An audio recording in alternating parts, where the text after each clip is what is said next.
Dans la vidéo précédente, j'ai présenté la formation du foyer géopolitique anglo-saxon avec l'américain Mahan et surtout l'anglais Mackinder. Après la Première Guerre mondiale et surtout après la Seconde Guerre mondiale, le flambeau de la réflexion géopolitique passe de l'Angleterre aux États-Unis.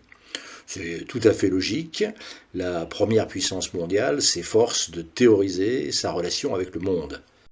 Ce foyer américain, je le présente brièvement dans cette nouvelle vidéo à travers Nicholas Spykman et Zbigniew Brzezinski. On pourrait en citer bien d'autres, dont Henry Kissinger, évidemment, mais il me semble que les écrits de Spykman et Brzezinski résument bien la réflexion géopolitique américaine et les problèmes qu'elle pose. Nicholas Spykman était professeur de relations internationales à l'université de Yale, donc un puissant cerveau. Il est célèbre dans l'histoire de la géopolitique, pas tellement pour son nom, plutôt pour son héritage théorique, mais en général résumé à un mot, le Rhineland, et à une phrase: qui contrôle le Rhineland domine l'Eurasie, qui domine l'Eurasie contrôle les destinées du monde. Cette phrase, je l'appelle le théorème de Spykman, parce que c'est en somme la dernière version pastichée du théorème de Raleigh que j'avais cité dans la vidéo numéro 2. Le théorème de Spykman fait évidemment penser à la politique d'endiguement de l'URSS et de ses alliés qui a été menée par les États-Unis après 1945.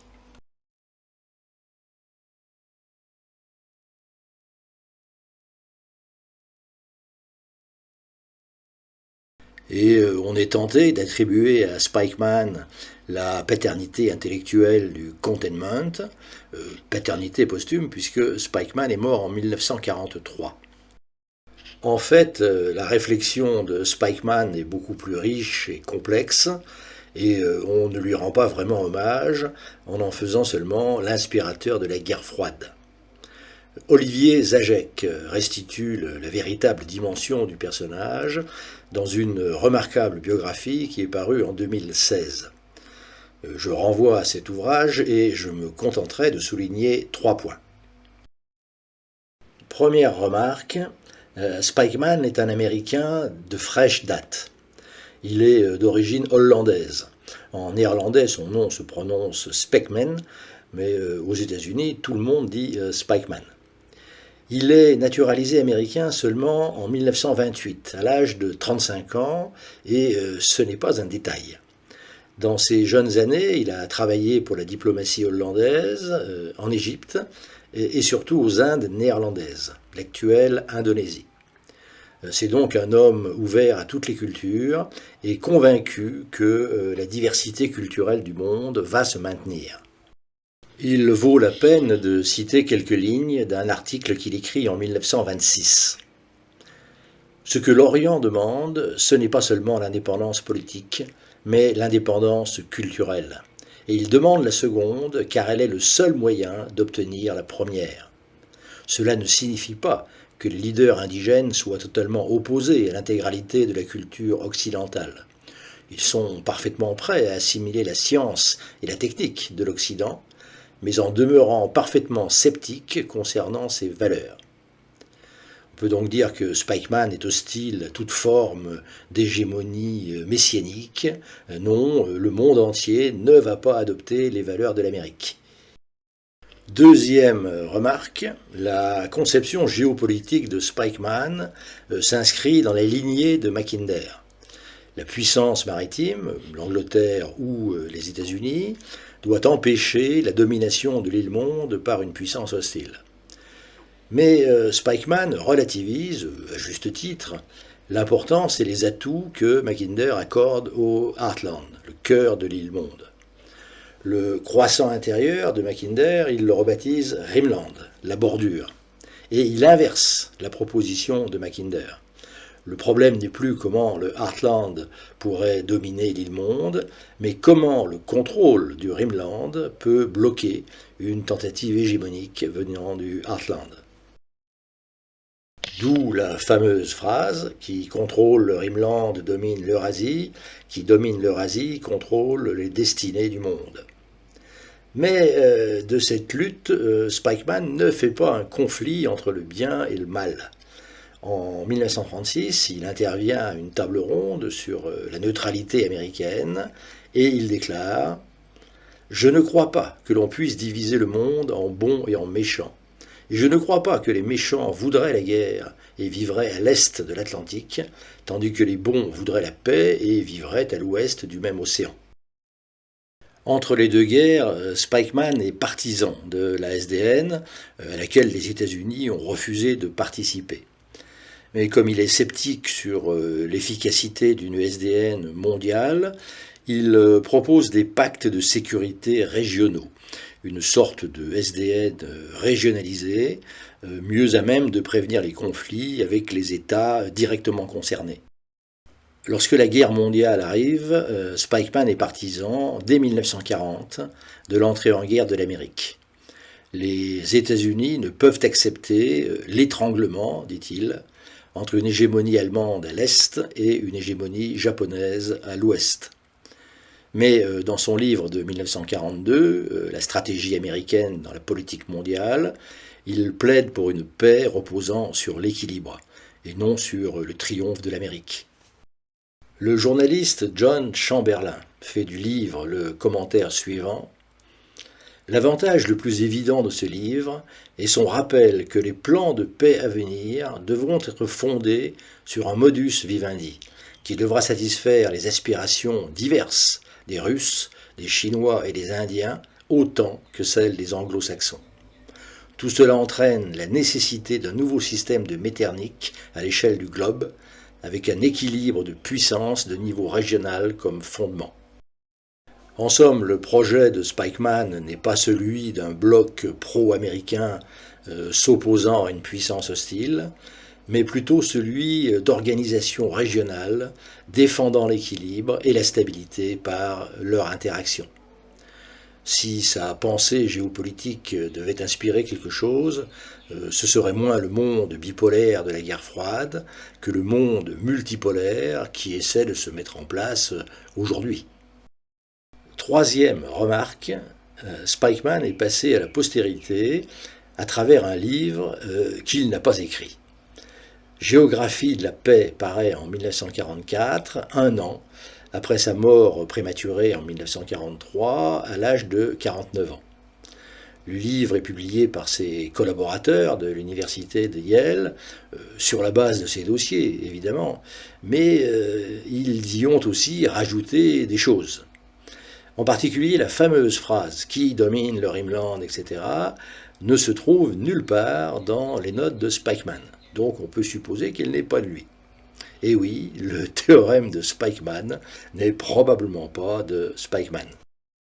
Alors il ne faut pas exagérer. Le livre ne trahit pas la pensée de Spikeman. S'il avait vécu, il est évident qu'il se serait opposé à l'expansion de la Russie soviétique. Mais il n'aurait probablement pas célébré la bipolarisation du monde. Moralité, j'ai dit que la géopolitique classique était clairement au service d'une puissance. C'est vrai. Mais des leçons des géopoliticiens, les États ne retiennent souvent que ce qui les arrange. Zbigniew Brzezinski est un Américain d'origine polonaise, professeur à Harvard, donc brillant universitaire, comme Spikeman.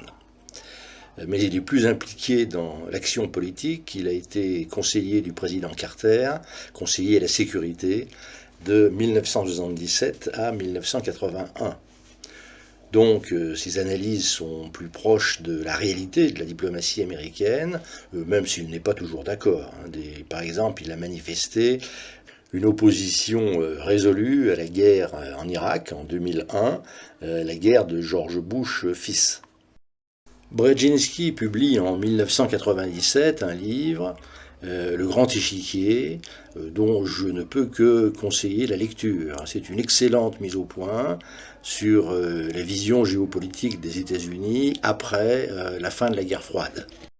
Le sous-titre de l'édition française est L'Amérique et le monde, mais le sous-titre de l'édition originale américaine était La primauté américaine et ses impératifs géostratégiques, ce qui était nettement plus explicite. Brzezinski se situe toujours dans la lignée de Mackinder. C'est l'Eurasie, l'île-monde, qui est l'enjeu essentiel des rivalités entre les puissances. La puissance maritime doit empêcher qu'une puissance hostile ne domine l'Eurasie. À l'époque de la guerre froide, c'était l'URSS dont il fallait empêcher les tentatives hégémoniques. Mais après 1991, il n'y a plus d'URSS. Comment se pose le problème ? C'est l'Eurasie qui reste l'enjeu essentiel des rivalités entre les puissances. L'Eurasie, c'est 75% de la population mondiale, 75% des ressources énergétiques mondiales et 60% du PNB mondial. C'est l'Eurasie qui est le grand échiquier. Et il faut d'abord identifier les acteurs principaux et les cases les plus importantes de l'échiquier eurasien. Brzezinski distingue en Eurasie 5 acteurs géostratégiques majeurs et 5 pivots géopolitiques sensibles. Acteurs géostratégiques majeurs. Ce sont les puissances qui ont un projet pour l'Eurasie, qui n'est pas forcément celui des États-Unis, qui pourraient vouloir défendre ce projet et qui ont les moyens de le défendre. Pour Brzezinski, les 5 acteurs géostratégiques majeurs sont la Russie, la Chine, l'Inde, l'Allemagne et la France. On remarquera que pour ces 5 acteurs, le rôle qu'ils peuvent jouer en Eurasie, ou du moins sur une partie de l'Eurasie, s'inscrit dans une longue tradition historique. On remarquera aussi, avec une pointe de méchanceté, que Brzezinski ne met pas le Royaume-Uni dans les acteurs géostratégiques majeurs. Il qualifie le Royaume-Uni d'acteur géostratégique à la retraite, n'ayant plus de projet. 5 pivots géopolitiques sensibles. Ce sont des points autour desquels tout pourrait basculer. Des États, pas forcément des puissances, dans lesquels un changement de situation géopolitique chez eux ne concernerait pas qu'eux, mais pourrait bouleverser l'ensemble du rapport de force. Brzezinski distingue donc 5 pivots géopolitiques sensibles. Premier pivot, la Corée du Sud. Un changement en Corée du Sud bouleverserait à la fois le rôle des États-Unis et le rôle du Japon et remettrait en cause l'alliance des États-Unis et du Japon. Deuxième pivot, l'Iran, qui verrouille l'accès au golfe Persique. Troisième pivot, la Turquie, qui verrouille l'accès au détroit. Quatrième pivot, l'Azerbaïdjan, qui verrouille l'accès à la mer Caspienne et à ses richesses énergétiques. Cinquième pivot, l'Ukraine, parce que, dit Brzezinski, sans l'Ukraine, la Russie ne peut pas redevenir un empire. Avec l'Ukraine, la Russie redeviendrait un empire, et ce serait alors la Pologne qui serait le pivot géopolitique. Ceci est écrit en 1997. Brzezinski sait bien que l'histoire n'est jamais figée et il envisage que d'autres États puissent devenir pivots géopolitiques. Et il cite la Thaïlande, le Pakistan, le Kazakhstan, l'Ouzbékistan et bien sûr Taïwan. Tout ceci écrit en 1997, on peut dire que ce n'est pas si mal vu.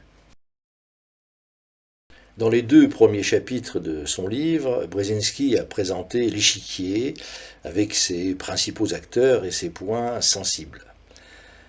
Comment se présente, après la fin de la guerre froide, le champ, non pas le champ de bataille, mais le champ de rivalité de l'Eurasie ? Brzezinski divise l'Eurasie en 4 grandes zones. Ouest, sud, est et espace central. La carte est tirée de son livre, page 62. Dans les chapitres 3 à 6, Brzezinski revient sur chacune de ces zones en précisant les objectifs, les ambitions et les inquiétudes de l'Amérique. L'Ouest, c'est l'Europe, que Brzezinski qualifie de tête de pont de la démocratie.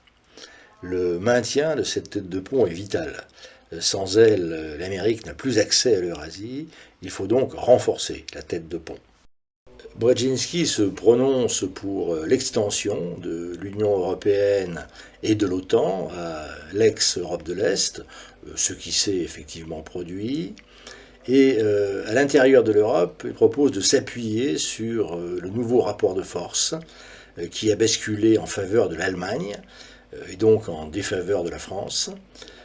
Pourquoi? Parce que la France est pour l'indépendance européenne, alors que l'Allemagne est pour le maintien de liens étroits avec les États-Unis.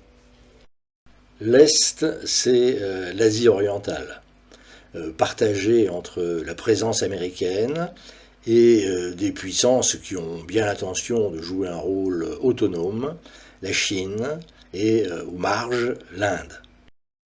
La présence américaine est qualifiée de point d'ancrage, formule très juste. L'Amérique est accrochée à la bordure de l'Eurasie par 3 points d'ancrage, le Japon, la Corée du Sud et Taïwan. Alors une ancre, ça tient solidement le navire, mais si elle se rompt, on part à la dérive.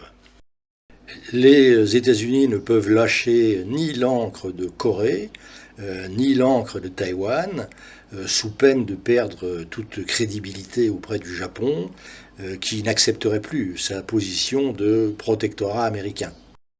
Pour l'Asie orientale, Brzezinski ne propose pas une nouvelle guerre froide contre la Chine. Pour lui, il faut stabiliser le triangle États-Unis, Japon, Chine, qui est la base de la sécurité à l'Est.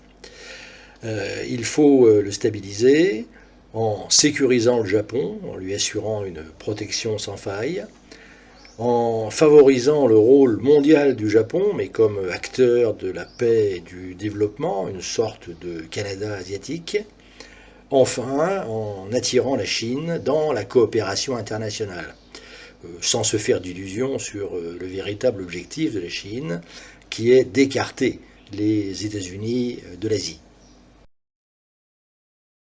Au sud, une vaste zone qui s'étend de la Crimée au Xinjiang chinois et du Kazakhstan au Yémen. La zone contient un formidable potentiel de division et d'instabilité, 400 millions d'habitants, 25 États, une extraordinaire diversité ethnique et religieuse, plus la présence, déjà en 1997, de l'islamisme radical. Et pas de puissance capable de jouer un rôle stabilisateur. Ni les grands voisins, Russie, Chine, Inde, ni les puissances locales comme l'Iran et la Turquie, qui sont trop fortes pour ne pas intervenir, mais trop faibles pour stabiliser. À l'intérieur de cette zone d'instabilité, ce que Brzezinski appelle les nouveaux Balkans, qui sont déstabilisés, eux, par la disparition de l'URSS. Alors non seulement ils sont très instables, instabilité qui avait été masquée par la domination soviétique, mais ils contiennent d'importantes ressources énergétiques. Et ici, Brzezinski emploie une formule qu'il aime bien, je cite, « Les États-Unis sont beaucoup trop éloignés pour dominer la région, beaucoup trop puissants pour ne pas s'y engager. » L'objectif des États-Unis, ça doit être d'empêcher la domination des nouveaux Balkans par une seule puissance. Et les candidats ne manquent pas. La Russie, la Turquie, l'Iran et à présent la Chine. Brzezinski écrit en 1997. Il constate qu'en 1991, le plus grand État de la planète, l'URSS, s'est désagrégé. Le heartland des géopoliticiens disparaît, laissant la place à un trou noir. En quelques lignes, page 121, Brzezinski dit clairement ce que sera la position des États-Unis face à ce trou noir. Alors bien sûr, il faut éviter l'anarchie. Il faut éviter l'émergence d'une dictature hostile qui de plus serait dotée de l'arme atomique. Bien sûr, il faut encourager la transformation démocratique et le redressement économique de la Russie. Bon, alors on imagine difficilement l'Amérique disant autre chose, donc ce n'est sûrement pas l'essentiel. L'essentiel vient ensuite. Je cite, l'Amérique doit contrer toute tentative de restauration impériale au centre de l'Eurasie qui ferait obstacle à l'objectif stratégique numéro 1 des États-Unis, la mise en place d'un vaste système euro-atlantique auquel la Russie elle-même a intérêt, puisqu'elle pourrait s'appuyer dessus pour garantir sa sécurité et sa stabilité. En somme, maintenir le système atlantique tel qu'il existait du temps de la guerre froide, l'étendre même, et permettre à la Russie de s'y associer dans une position subordonnée. Ce qui suppose que la Russie accepte de ne plus être une grande puissance. On voit donc que Brzezinski n'est pas un faucon prêchant l'endiguement et la guerre froide. Il recherche plutôt l'équilibre et la coopération. Son idéal, c'est pas vraiment la domination des États-Unis, plutôt une sorte de leadership américain accepté par les autres parce qu'il profite aussi aux autres. Mais encore faut-il que les autres, l'Europe, la Russie, la Chine, le Japon et d'autres encore, acceptent de se trouver dans une position seconde par rapport aux États-Unis. En 1997, Brzezinski fait le pari que c'est possible, et nous savons aujourd'hui que cet optimisme était très exagéré.